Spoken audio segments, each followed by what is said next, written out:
Hey there, and welcome back into the Direct Selling Accelerator podcast. My name is Sam Hind, and something that I love to do is take a little bit of a left steer every now and again and dive down into a rabbit warren that I know is going to be incredibly valuable for our listeners. We've been getting a lot of people asking us questions lately about anxiety, around overwhelm, about how to find their why, how to identify what matters in their business and what doesn't, and how to keep on track. So I decided it was time to pull in the big guns. I want to introduce you today to two very special human beings. These are great friends of Greg's and mine, and people that have been on a journey with us. In fact, I would attribute a lot of where we are at today in our business to the learning that these two amazing humans have taken us on. And we continue to go through this learning journey every single day. Thanks to the beautiful Mitch and Mills from MJB Seminars, Greg and I are able to do what we love every day. We're able to understand what really matters to us in life, and we're able to make sure that everything that we do comes back to those things that we value and the things that make our hearts sing. Now, I'm going to be letting you guys listen into a conversation I had with them in this episode where I peppered them with some pretty hefty questions. Now, this is going to be a little bit on the confrontational side, but I know it's also going to be something that's going to be incredibly valuable to a lot of people out there. And on top of that, they've given us an incredible opportunity to do some further work with them.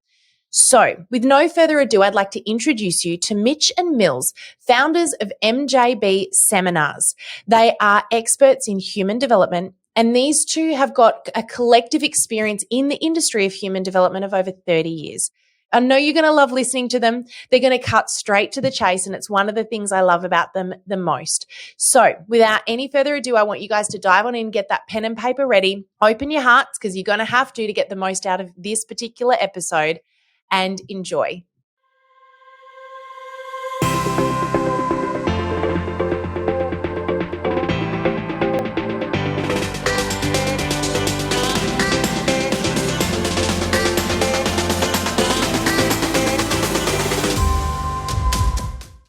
Hey everybody, and welcome back into the Direct Selling Accelerator podcast. My name is Sam Hind, and today I am joined by two very special guests, two very special friends, Mitch and Mills. Welcome on in, guys. Hi. Hi, how's it going?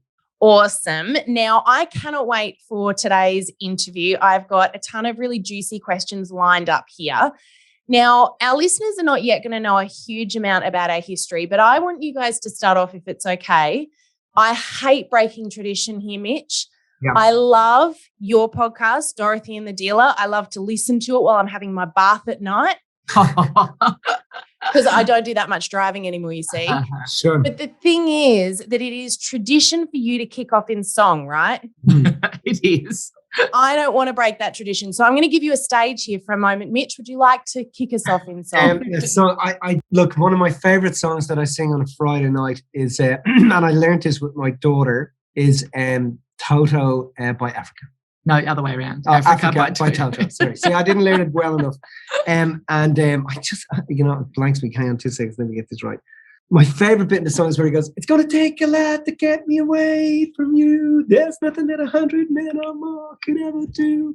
I just love that. But on a Friday night, there's 8 of us in the backyard just bellowing around the fire to that song, drinking a Corona. I love it. Good song. Awesome pick. It's a great song. It's a great song. I wasn't sure if I didn't You know why I do that? You know why we do that at the beginning of a podcast? No, why? Well, because songs are catchy and they stick in people's minds. There you go. Well, the thing is that I don't think it's a sort of thing, if I did it on my podcast, that would have people coming back for more. So believe me, I'll let you do it. Believe me, it's not because of our skill in singing that people come and listen. I know. This I know. I've got a croaky voice as it is. Love it. So good. All right. So guys, why don't you start by telling us a little bit about MJB Seminars? Tell our listeners a bit about you guys. Well, we're speakers in the field of human development, and we've been operating I've been speaking in the field of human development since about 1996. I've shared the stage with people like Joe Dispenza, John DeMartini, Paul Bailey, Jack Canfield, just to name a few. And I came from a space where I had spent a lot of money on human development in the mid-90s. And I got to a point where it was like, none of this stuff works. It's all like a dangling carrot. It's all talking about getting it and what is it, and everybody wants to get it and we got to get it. And that just drove me bonkers. And then one day I was in a really shitty, desperate situation, and I ended up meeting a master, and who I call my master. And I had this really, really, really mind-blowing experience with her. And in having that experience, I had my first experience of an actual breakthrough. And at that stage in my life, like, I'd sat with Deepak, Louise Hay, Wayne Dyer, Neil Donald Walsh, James Redfield, just to name a few, and I'd spent, like, I could have, as I say all the time, I could have fed little Ethiopia with the amount of money I'd spent on human development. But this experience that I had with her was the first time I had an actual breakthrough, an actual very real experience. So from that point on, I realized in that experience that that's what I was here to do. And from there, I set about going, okay, I want to be able to help other people have this experience. But I don't just want them to have the experience. I want to be able to educate them in what is actually happening and prove that transformation is a very, very real thing, and that there's a complete science behind it. And the science is legit. It's real. It's the real deal. And so that's what we basically do now. So we have systems and seminars and programs that we do with people, and events that we do with people to have that breakthrough. And then, like we've done with you guys, grab you by the hand, keep you accountable, keep you focused on the aim, and get you to where you want to get to. So my background is in education. So I've been alongside Mitch for almost 20 years now. So we've been doing this for a long time. The process that Mitch went through was a very raw process. And so we redeveloped it and recreated it to make it user-friendly for people to use in their everyday lives. Our motto is to help everyone to live life inspired. So we'll just come at that from every angle. For us, from our point of view, the best place to start is to have that breakthrough experience. Because when you have that experience, everything shifts. But we have so many different things on offer. So sometimes the way into that is people learning about money and how to master your mind and master your wealth and the laws that are around that. We teach people about business. We teach people about all sorts of different things. But the main message is that you can live an inspired life, and we just show you how. Yeah. And I think it just starts with a person realizing, okay, I'm sick of the cycles. I'm sick of the glass ceilings. I actually want to get ahead. So our objective is, we generally bring people in through a coaching session, and we'll just have a chat with them and just see if they're a fit for us. And if they are, then we'll work further forward. And the other thing I'll just add to that is that we're really serious about the work that we do, but we just don't take ourselves too seriously. Yeah. So we have a bit of fun. As I'm pretty sure people can see that. So, we've been really privileged to get to know you guys over the last, I'm going to say it must be the last 5 years now, because it's our anniversary today, we discovered. Oh, yes. Happy anniversary, honey. Oh, yeah, I know. I didn't get the flowers, Mitch. They must still be on their way. They're on their way. They're on their way. Just behind you on the left. So we actually completed, we've done all of your courses that you had up available until 3 years ago. You're in person, you process that you run people through, which was an amazing experience for both Greg and I. And we learned so much during that process, but we finished our last one 3 years ago today. So we had a beautiful photo that popped up on my feed, which was awesome. Magic. But I wanted to pull you guys in today because Greg and I have obviously had a lot of experiences with you. We've been through an amazing learning journey with you that has continued on.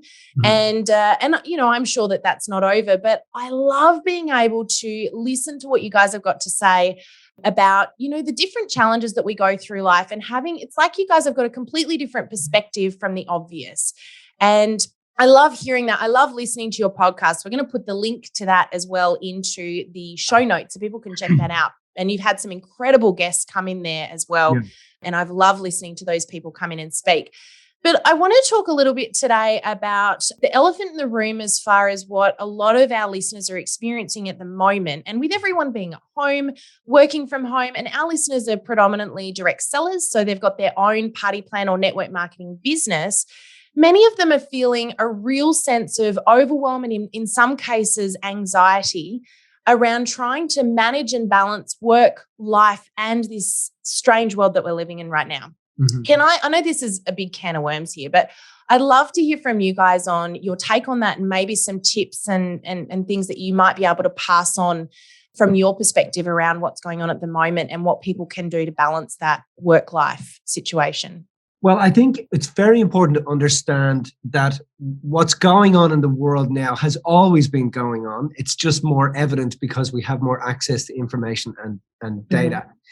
So we've always had viruses. We're always going to continue to have viruses. We've always had situations, whether it's the Y2K or the GFC or the global, it doesn't matter, the GFC in 2008. It doesn't matter. We're always going to have challenges, and they're a natural part of cycles that go on in life. And you live in a world that is full of cycles. The planet moves around the sun. It moves on an axis. It goes through seasons. These are cycles. These are a natural part of what goes on.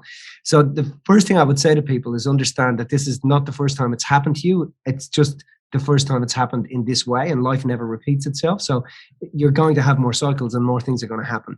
It really boils back then to, okay, if these cycles are happening, then what are the purpose of cycles? And really the purpose of cycles is to empower us and enable us and to make us stop and count our blessings and become appreciative and remember who we are.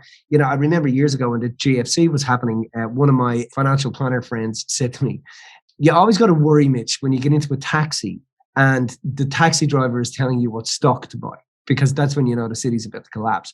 And so we have to go through these ebbs and flows. You have to have these things occur in your life. And when they occur, it's not life giving you a hard time. We do enough of that ourselves. It's life trying to say to you, okay, you've got to go back home. You've got to go back inside. You've got to take account for who you are. You've got to count your blessings. You've got to realize that life hasn't handed you anything you can handle. And you got to handle what you've been handed. And the quickest way to do that, I mean, this whole issue is really an empowerment issue. It's a spiritual issue. And when I say spiritual, I don't mean in religious terms. I mean, it's people are having to go back inside of themselves and take account and count their blessings for who they are and what they bring to the table and remember what they've been given. So it's really an appreciation crisis, the way I see it. So what happens with overwhelm and anxiety, especially with what's happening in the world now, on top to add to what Mitch has said, is that we are being bombarded with information coming from the outside. And we're taking that information and treating it like gospel. And we're making that our focus. So we're focusing our intent and everything on things outside of us. When we do that, we don't have control, because we can't control what's going on out there. We have no way of controlling. Like, you hear something on the news, you have no way of controlling, firstly, whether that's fully true or not. And secondly, even if it is true, it's happened. There's nothing you can do about it, right? So if we put all of our energy and focus into things that we actually cannot physically do anything about, we are going to be overwhelmed and we are going to be anxious. Where our focus lies is the key to our overwhelm and the key to our anxiety. So if we focus that inside, we dissipate some of that pressure. Because if you stop and think right now in this moment, what is the actual problem? 99% of the time, you're not actually going to have an issue. Every now and then you're going to be like, oh my God, I need to X, Y, Z, and then you can deal with it. What happens is that, animals in the environment, the stress is an evolutionary thing. They need to have stress, because if a predator comes, they need to be under stress to run away from that, right? And that keeps them alive. But as human beings, what we do is we take that on board and we keep that perpetual state of stress when we don't need to be in that place. So that all of that creates a level of overwhelm and anxiety, because we're focusing on things we don't need to focus on. Then we're staying in that perpetual state of stress when there's actually no need to be worried about things. So the first thing I'll recommend to anyone who is feeling that is to stop putting their focus on things that is out of their control. If there's nothing you can do about it, there's no need to know about it. When it's going to affect you, it will come into your realm of being or understanding. So my first point of call for people that are feeling that is I'll always say, switch off the news. Don't hook into the drama. Don't hook into anything that you're being told there, because it's none of that actually matters in your day-to-day life, in your focus, in your vision, in your outcome for yourself. And if like you said, your audience are mostly direct sellers, they will have a vision for their lives that they are trying to get out there into the world. They're trying to make a difference. And if they're going to keep getting sidetracked with what's going on over there, then their vision isn't true and steady. They need to have their true, steady vision that they're focused on and keep their focus there. And when they do that, 100% of the time, the overwhelm will dissipate quite easily. Now, we've had conversations with our clients about this, some of our staff about this, people who have been literally just staying focused on every piece of news that comes through the airwaves and thinking that that's helping them. It's actually not. These things are causing, and we're allowing these outside forces to cause us to feel a certain way. So the first thing I would say is be responsible for what you're bringing into your space. These cycles are going to happen. These things are natural. They're a natural part of life. But if you're not responsible for what people will be responsible for what they eat, what they put into their mouths, but they won't be responsible for what they listen to. Yeah, that's good. Hang around, and they won't necessarily put toxic food in their mouths, but they'll listen to toxic things and they'll be around toxic people. All of that is contributing to this level of anxiety and overwhelm that's going on. So to keep it in simpler terms, right? You go in and you wake up in the morning, you go and put on the television, and I don't know what channels you have over there, but you put on the channels. If you come to my home, I don't have any channels in my home. Like I don't have what we call channel 7, 9, 10, mainstream TV. SBS, ABC, they're just not in my home. So you and I've always been like that. I first got that from DC Cordova when I did Money and You in 1995. And switch off the drama hook, because it's just keeping your focus. You've got one focus here. Your focus should be on your vision, your mission, how you're going to take your self-worth, turn it into a service and a product, and deliver that to the world. People buy you, and if they're buying you and you're distracted by nonsensical bullshit, and you have to understand, their narrative is not to get you to be successful. They don't give a flying F about you. Their narrative is not that. Their narrative is money, clickbait, drama, lie, and then tap into your basal ganglia, keep you afraid. When they're in there and they hook into your brain, the frontal lobe of your brain can do one of two things: either create or protect. When it's in creation mode, it can't protect, because it's nothing to protect, because it's not afraid. When it's in protection mode, it can't create. So if you're switching on the radio and you're switching on the TV or going to bed with that stuff on, you are literally not yourself, because you're not on track. And then on top of that, you are not creative. You're not going to create anything greater than the drama.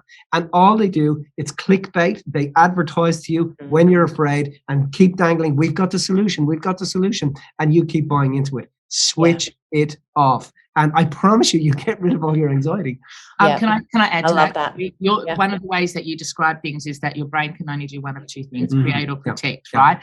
And I think that that's a really important point. If you're in creation mode, there's no need for you to be protective. But when you're in protection mode, you can't create.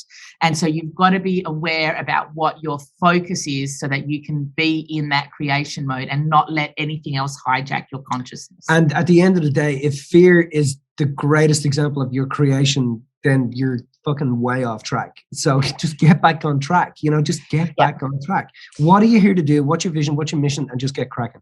Love that. Okay, so guys, this is something, last year I remember watching a few of your lives, and we're, right as, we'll use the C word here, COVID was starting to kind of come into play and the news was rampant.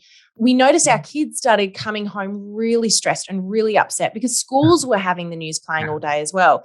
So that was when we made the decision and we said, that's it, we're turning, and we don't watch mainstream TV either. We use, if we want to sit down and watch something, we'll put something on Netflix that we're conscious about, but we don't put mainstream TV on anymore. And it has been an amazing transition for our kids. On top of that, we also removed TVs out of bedrooms, even mobile phones out of bedrooms. And the difference that it made was huge. So I really appreciate you sharing that. Now, one thing I do want to sort of touch on with that, though, as well, is if someone's thinking, okay, well, that's all great. I can turn the TV off. I can stop listening to the radio. But where should I put my focus? Have you got, a tip on something that they can, pull their focus to? And I understand that, again, rabbit warren here, this is something obviously in your courses you teach in depth, but for someone who maybe just right now wants something that they can focus on, a simple step maybe you could give them to redirect their thoughts? Well, one of the things I would say is our job is never to impose our values on top of other people, right? Mm-hmm. But you have to understand you have this very finely tuned mechanism, which is your human form and your heart. Now, this may seem a bit fucking woo-woo to some people, and that's okay. It was Greg Braden that really brought my attention to this. Dispenza had helped, but Braden really brought my attention to this. Mm-hmm. And my recommendation is go over, get your chair, sit in front of the television and switch it on to the news and watch how you feel in your heart. Mm-hmm. Watch how you feel. Like feel the feelings in your body. As you listen to this, feel the stress building, feel it. Okay, now, therefore, we know that if we switch on something that switches on the stress receptors inside of the brain, we feel anxious, we feel like we want to pee and poo. Now we're in a state of fear and it's drama, and now they have you, right? Okay, but so therefore, we know that we have this finely tuned mechanism. Now, go over and switch on your podcast. Switch on and put your hand on your heart and see how you feel when you listen to the podcast. So follow your heart. Your heart will tell you what to listen to. Your heart will tell you what to read. Like if you hand me a book on how to understand an LG remote control. Within 2 minutes, I'll be fast asleep. But you hand me a book on the human soul, where the human soul meets the human form inside of a microtubule. For some people, they'll fall asleep. For me, I'll be like, holy shit, that just blows my mind because I just love that stuff. You hand me a book on downhill mountain biking by, by Dave Stevens, and my heart will just, woo, I'm just in. I just love that stuff. Hand me something by Stephen Coulter. I'm just, wow, this just blows my mind. Mm-hmm. So what I would say to you is, listen to yourself. Stop listening to outer influence. When you're outwardly influenced, you're inwardly lost. When you're inwardly fluent, you're outwardly influential. Build the habit of becoming inwardly fluent and listening to your influence. Influence, when you listen to your influence, you are a broadcasting system. You broadcast to the world. People pick up on what you're broadcasting. And how do we know this? Because you follow these people who have mastered that online. Mm-hmm. You understand? You follow their Instagram pages, you follow their Facebook pages, you follow them online. So they have mastered that ability to listen to themselves. And when you listen to yourself, you will broadcast to your audience and your audience will find you to listen to your message. I think sometimes we are so ingrained with all of this other stuff that's not our stuff. We're so living in fear that you don't actually realize how bad you feel until you switch it off, right? And so there's a process of remembering what actually lights you up. There's a process of remembering what actually ticks your boxes, what makes you light up, what makes you inspired. Mm-hmm. They're the things that your focus should be on, because those things work in, like when you're focusing on that, it actually affects the physiology of your body. Your brain cells, there's particular brain cells that light up and actually start sending blood to your organs and to the important parts of you so that you can actually be on fire and you can actually do these things.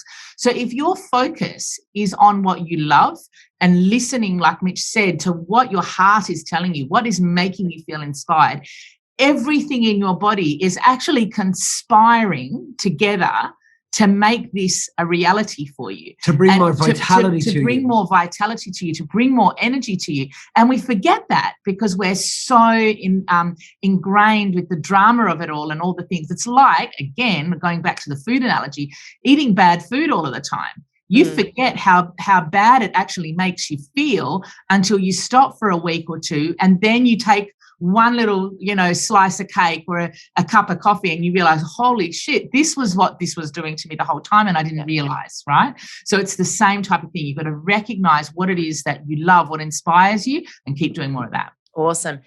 Now, I've got a bit of a pointed question now for you guys. We're obviously speaking. Yeah, I know you like pointed questions, so we'll go a little bit lighthearted after this. But I do want to go down this hole for a little sec. Mm-hmm. We're speaking to a lot of people, and we get to work with a lot of people, you guys and us every day, that are in the direct selling industry. Mm-hmm. So you've seen people that are top leaders. You've seen people that sort of crash and burn. What do you think sets those apart in this industry that sink or swim? Well, I think there's a couple of things. I think he loves that. I think one of the things that is common amongst the people that we have worked with and we see, be it in the MLM industry or any form of speaker or influencer, they have all had some form of absolute breakthrough, an absolute breakthrough. So they've had an absolute epiphany, and that is very, very common. And then what happens is they use that epiphany as part of their story to be able, because the business is part of that. So my epiphany became my career and my vocation. And so an epiphany is really, really important. You have to understand your story, and your story has to inspire people and touch people in some way, and it has to be real, and it has to be true. And that's one of the things I really see is very common with people that are leaders in this field. Mm-hmm. The other thing is, when you're getting into this, it's work. It really is work. You've got to go hard at what you do. And sometimes people can go, well, I work really hard. But the problem is they've actually got their wheels in the mud and they're just spinning it everywhere and splattering mud everywhere. Yep. But the work you put in and the breakthrough that you have all has to be linked to a map. You have to know where you're going. You have to have a vision, and not just have a vision. You have to turn that vision into a map. And when you turn a vision into a map, you become a visionary, and people follow visionaries. People who have a vision for the world, that want to make it a better place and leave it a better place. And the other thing is that can't be false. You can't. It has to be real. It's not something you can bluff. It's something that absolutely has to be real. And so that's really what I see is common amongst the leaders especially in the MLM industry. They've got a story, they understand the story, they've had a breakthrough, and they want to share that with the world. So if you don't have the breakthrough to the story, you are always hiding a part of yourself. So therefore, you're not authentic about what's happened. Because what happens for us as human beings, we grow at an early age, between the ages of 0 and 8. We grow and we have these experiences and these conflicts in our lives, right? And in those times, that sets the scene for how we go about living the rest of our lives. That literally sets the foundation. So, for example, if something's happened to you, if you've had a traumatic experience, and it doesn't have to be a traumatic experience, both of us had really great upbringings, but we still had our stories that we ran in our heads that said, I'm not good enough. And if you have a story in your head that says, I'm not good enough, or I was abandoned, or I was neglected, or whatever, you will continue to present to the world whilst hiding this part of yourself, whilst trying to say, here I am, but don't look at this, right? So the reason that the story is so important and to deal with having the breakthrough is because when you do, you realise that everything that happened was designed to make you stand out. And all you've been doing your whole life is just trying to fit back in. You've just been trying to fit back in and go, no, don't look at this because that would make me different. When you get it and you see that you're not your story, you realize everything that ever happened to you was designed to make you stand out. So then what happens is that you can be authentic. You can own all of yourself, and you can bring all of yourself to your work. So the people that we know have the greatest success are the ones that have had the breakthrough so that they can be authentic, right? They own all of themselves and they are authentic. They show up as themselves. But then the other part of the puzzle is that they also have to get, and this is kind of what happens, but at the same time, but you have to work on getting that you are worthy, that a person who is coming to you is not coming to you for the product you sell. They're not coming to you for the business that you have on offer. They're not coming to you for anything other than what you bring to the table. Yeah, absolutely. So if you don't have any self-worth, and that comes from ignoring your story, right? But you have to build on your self-worth, because when you build on your self-worth, you realize that you are the prize. And everybody that is not making it out there is making something or someone else the prize, because they don't want to own their own worth. They don't want to own the traits and qualities and characteristics that they bring to the table to get them to the position that they're in so that they can do what they want to do. So if they're sinking, it's because they haven't owned their story. In my view, they haven't owned their story, and they don't know how to step into their self-worth and make themselves the prize. The way you got to see it is, if people are coming to you, it's because you have something to get. Like, especially if you're an MLM, or they could have gone to 1,000, 10,000, 100,000 people, right? People, yeah. But they come to you because you have something to give, and because you have a story, and your story is congruent with their story.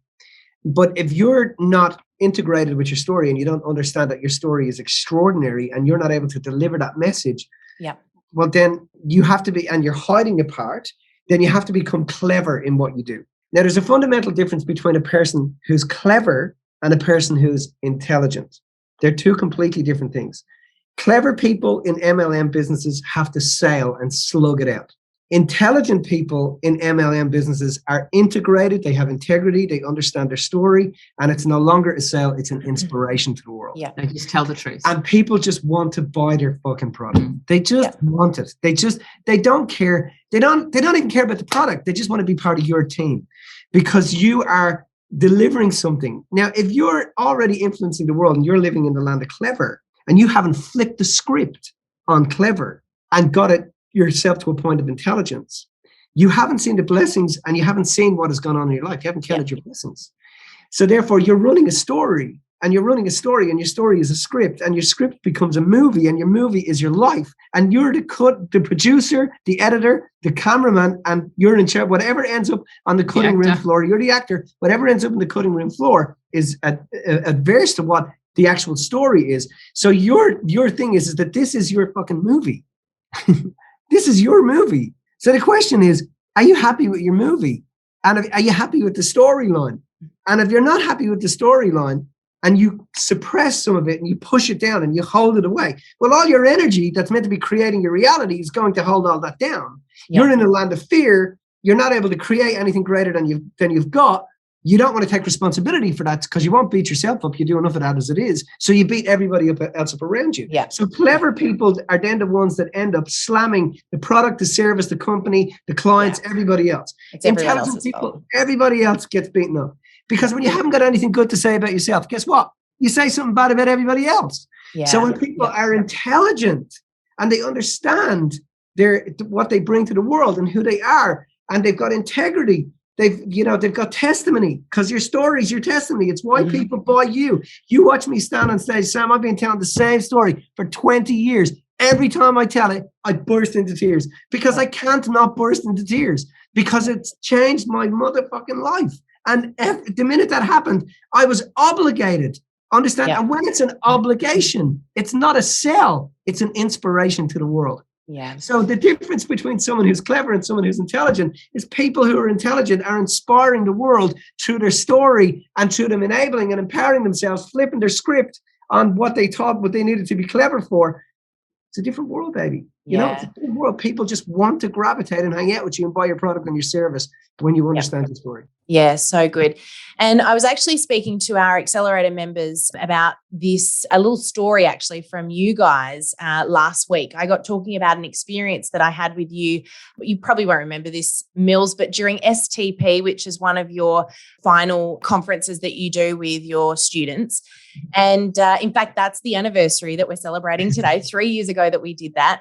And I was talking to them about finding their why. And we got talking with all of our members about the importance of understanding why you do what you do. And it comes back to what you were just saying. I think the why is your story. It's your why, your reason why you are standing there in front of your customers, your fans, your followers, doing what you do.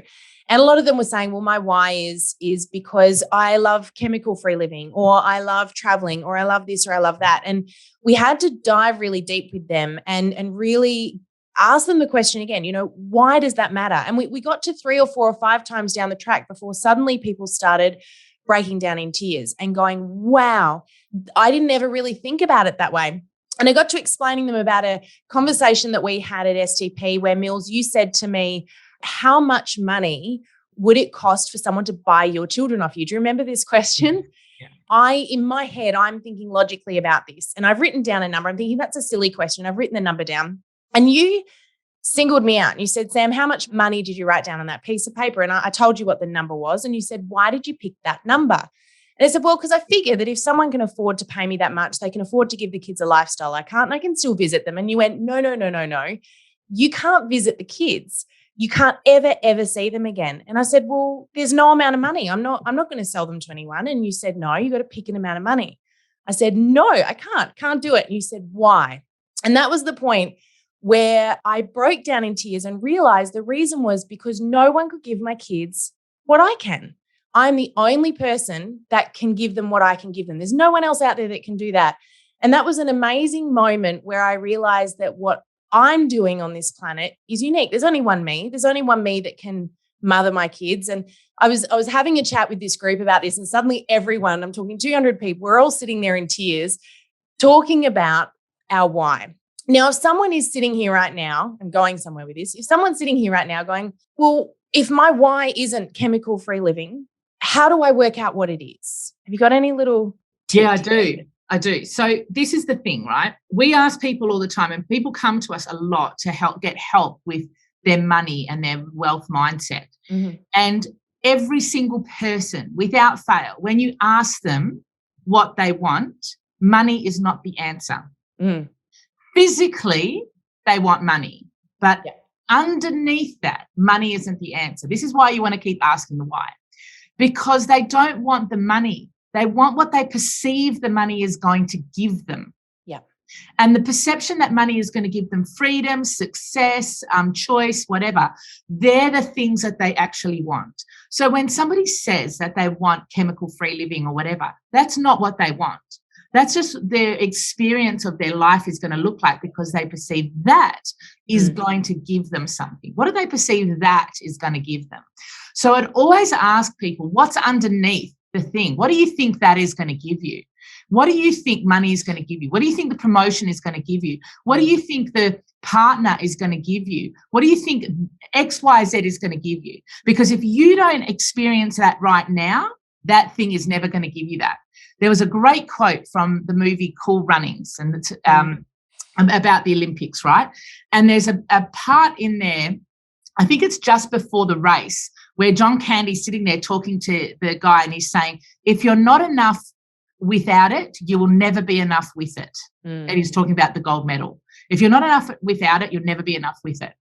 And this is the same thing. If you're not enough without the money isn't going to give you the success, the freedom, and the things that you're looking for. Yeah. If you're not enough without the partner isn't going to give you those things.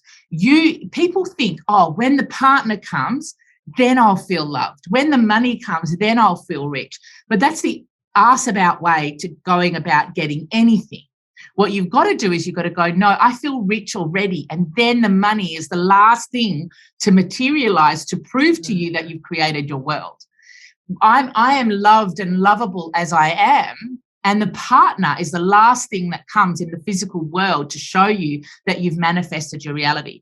Getting real about what you want and why you want it and the thing that you're actually going to feel, and accessing that every day is important, because people are like, when I get the promotion, I'll feel successful. But in the meantime, I'm just going to sit here feeling like a failure and feeling not enough and feeling not. But you're not resonating with that feeling of success right now. You've got to resonate with that feeling of success right now. That doesn't magically happen when you get to that point. You get to that point because you feel successful. So you've got to work it around the other way. I don't know if that's answered your question. I'll just say something else there as well, right? It's really important for people on the other end of this podcast to understand this. You may consciously want things in your life. Mm-hmm.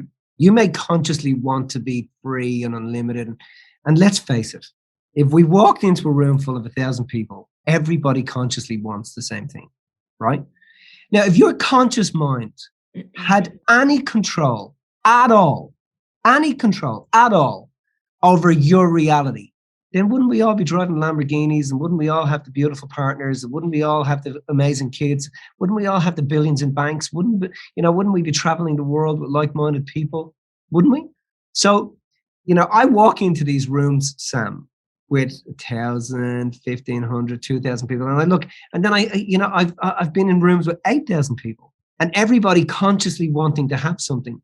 But the problem is not what's going on at a conscious level. Yeah. The problem is what's going on at a subconscious level. 100%. Because no one wakes up tomorrow morning and goes, today I'm going to fuck my business up. Woohoo! Nobody wakes up tomorrow morning and goes, today I'm going to dismantle my relationship with my dad. Or I'm going to dismantle my relationship with my lover. That's what I'm going to do today. Nobody consciously wakes up and does that. Consciously, you want to have way more than that. So what's going on is happening at a subconscious level. Your script is wrote at a subconscious level, not at a conscious level. And it's wrote between the age of 0 and 8 years old. And whatever the hell happened there, your reality is a 3-dimensional construct of everything that went on at that point. Yeah. So Mitch, if someone's sitting here right now and they're going, hang on, I didn't create those things in my life. Yeah. Well, here, so I'll answer that for you. Okay. Well, you actually did, because by proxy, you never created anything greater. So I'm standing in an audience when this woman comes running up the front of the room. I didn't create my car crash, and I did. I said, tell me, when you had the car crash, what were you feeling? And she went, I felt angry and pissed off and resentful, and I wanted to kill the person that crashed into me. And I said, great. How long have you been feeling that? And she said, I've been feeling that, I don't know, for years. And I went, I know. Well, life is listening to you, love. And what did it do? It brought about what you've been broadcasting. And your brain and central nervous system is a broadcasting system.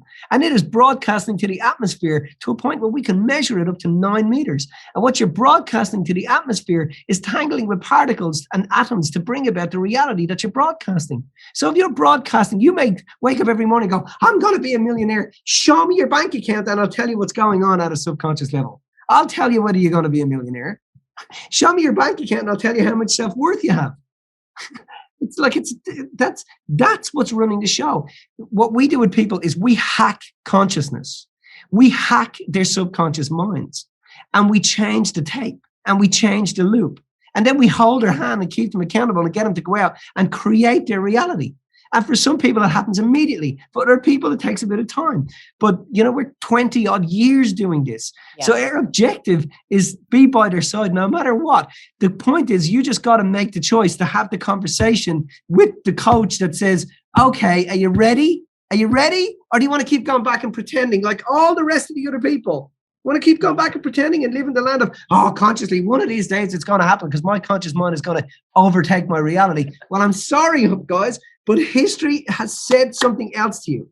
Now, to master your destiny, you cannot be a victim of your history. Get what I said there? To master your destiny and create the reality that you want, you cannot be a victim of your history.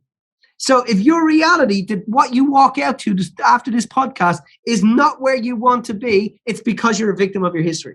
If you want to master your destiny, you have to flip the script on what happened back there. What happened? And you have to get that no matter what happened. No matter what happened, it was there to empower you, enable you, give you the strength. It gave you all the tools and equipment. But when you're handling it based on the brain of an 8-year-old, you can't see that.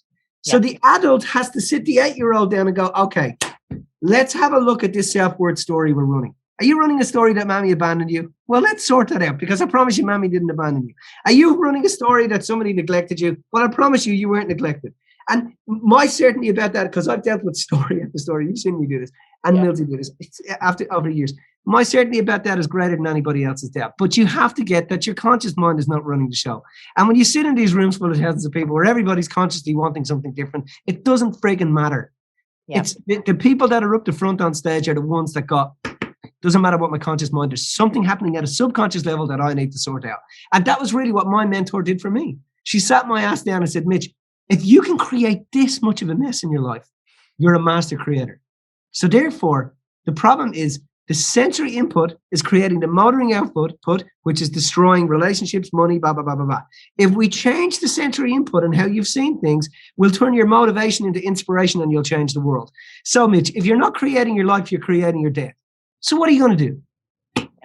Yeah. What was I going to do? I had no option. And I was like, let's turn it around. What does it take? She said, it's going to take a bit of a push. It's going to take a couple of hours, but we'll turn it around and everything will change. And everything did change.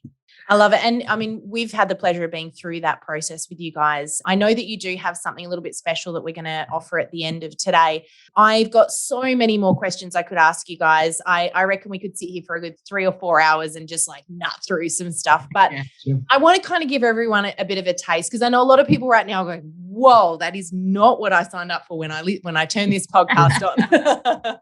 There was a little bit of a change of pace for a lot of our listeners. But I just want to say, guys, that one of the things that we are so passionate about with you guys is showing you how amazing you are and helping you guys believe in yourselves, because I know we're here to teach you social media, but at the end of the day, people can buy your products from loads of different places. They're not buying your products. And Mitch and Mills have just said exactly what we've been saying for such a long time. It is that you are the product. You are what people are buying. And so, you know, seeing you guys stand up and believe in yourselves, understand why you do what you do, what your story is, and having the confidence and the courage to share that is so, so powerful.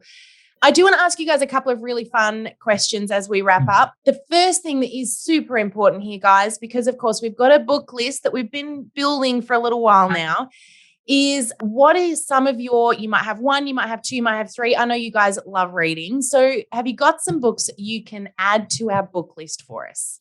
Is there a category? No, you can give us any. We've actually broken it down into categories. So we've got some stories, we've got some so we've got fiction, nonfiction, we've got personal development, we've got business books, all of it. Okay. Oh, so many. Do you want to start? Okay, so a great little business book is Who Moved My Cheese? Oh, yes. Yep. Great little business book. A book, if you want to have a good cry, is The Kite Runner. Oh, yeah. No, I'm not up for crying, but great. I'll put it on the list.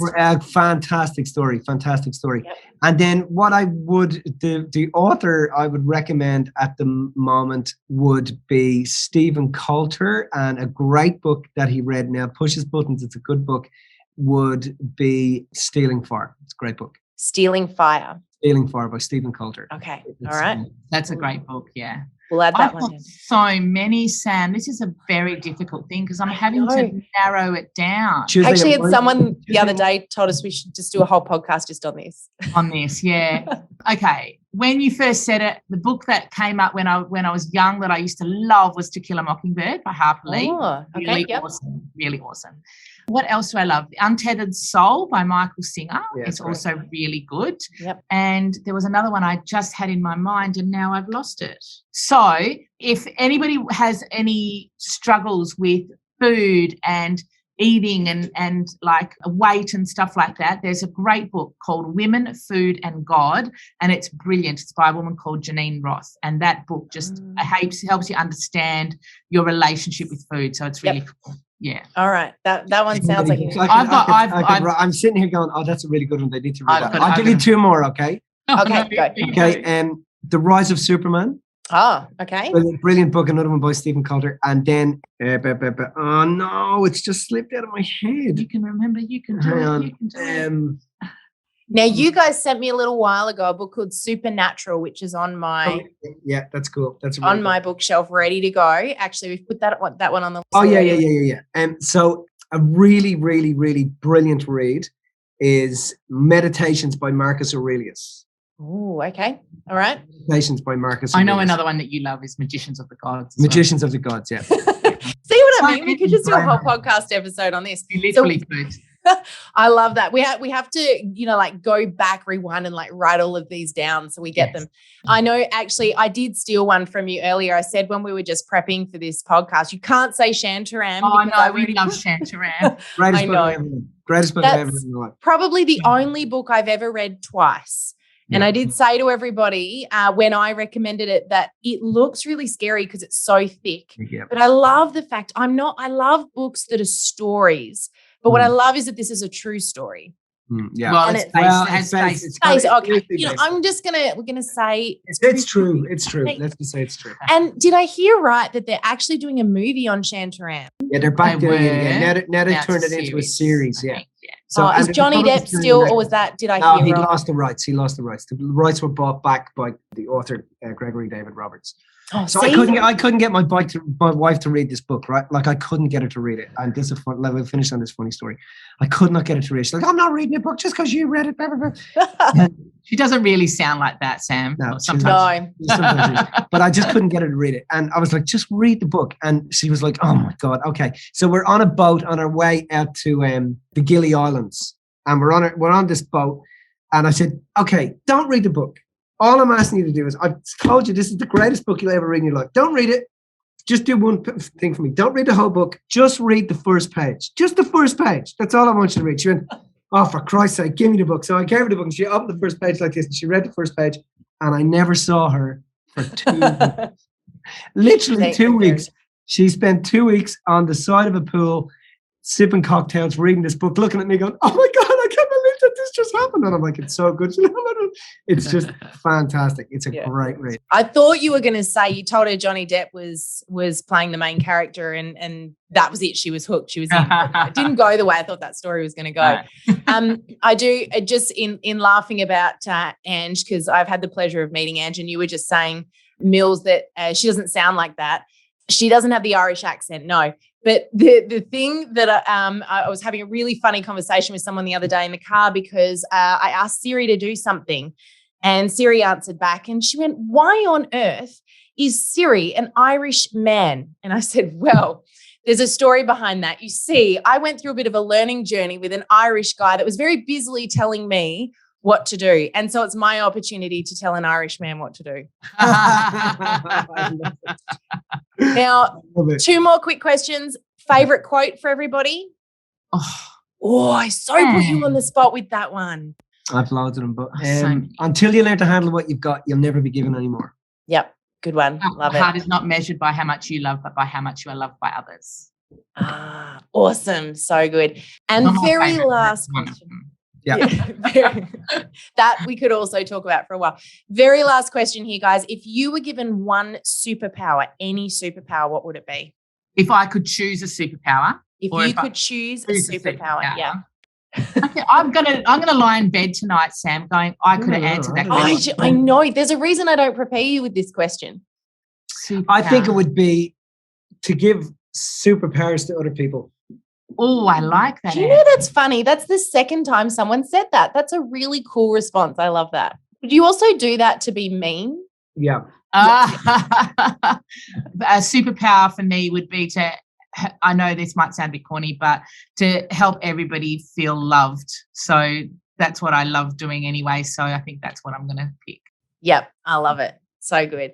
Well, look, thank you so much, guys. This has been awesome. I feel like we could just do a whole massive series of podcasts on this stuff. Sure, well, we're here. But you've got one. So if anyone would like a massive series on podcasts on this stuff, they should definitely check yours out, which is Dorothy and the Dealer. Some awesome episodes in there. Like I said, I love, getting in the bath, turning it on. I know Mitch, I'm doing that because Mitch is going to have it in his head now. He'll be like, oh my gosh, Sam's in the bath listening to this. Okay.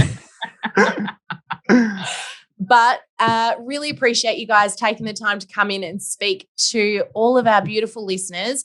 We're going to go down some more rabbit warrens with our Accelerator members, but for anybody that would like to connect with you a little bit more, do you want to tell us about what you've got available for them? Once people hear us talk, Sam, they are often like, oh my gosh, I would like to know what's going on for me. What's my story? What's happening in my head? What's the thing that's holding me back? So one of the things we would love to offer your listeners is an opportunity to put their finger on what is actually going on and to be able to get a coaching session to see what actually is happening and what's actually going on. What's the subconscious thing that's holding them back? And also have the opportunity to actually do something about it, to actually, flip that script so that they're not doing it anymore, so that they're not getting in their own way, because that's really what's important to us. So what we're going to do is we're going to offer the guys an opportunity for a coaching session, and then it'll be important if they get anyone who takes on that coaching session gets an opportunity to listen to this video as well. That just helps us to explain a little bit more in science about what we teach, so that it gives them an understanding of it, and then they'll get the opportunity to have that coaching session as well, which would be awesome. Yeah, that's amazing. And as well, Sam, people can follow us at MJB Seminars on Instagram and Facebook as well. And we'll be popping all of those links into the show notes for everybody, along with the books you've recommended. And of course, your podcast, we'll link that in as well. So if people want to check that out. And I think we're going to have a link as well for those that want to do take up that offer for the coaching call. So thank you. That's amazingly generous. We really appreciate you guys. And it's been awesome catching up again. Thanks, Feels like it's been ages, but thank you so much for taking the time. Our pleasure. Thank you. See you, Pop. Awesome. God bless everybody. We'll see you all again next week. Bye for now.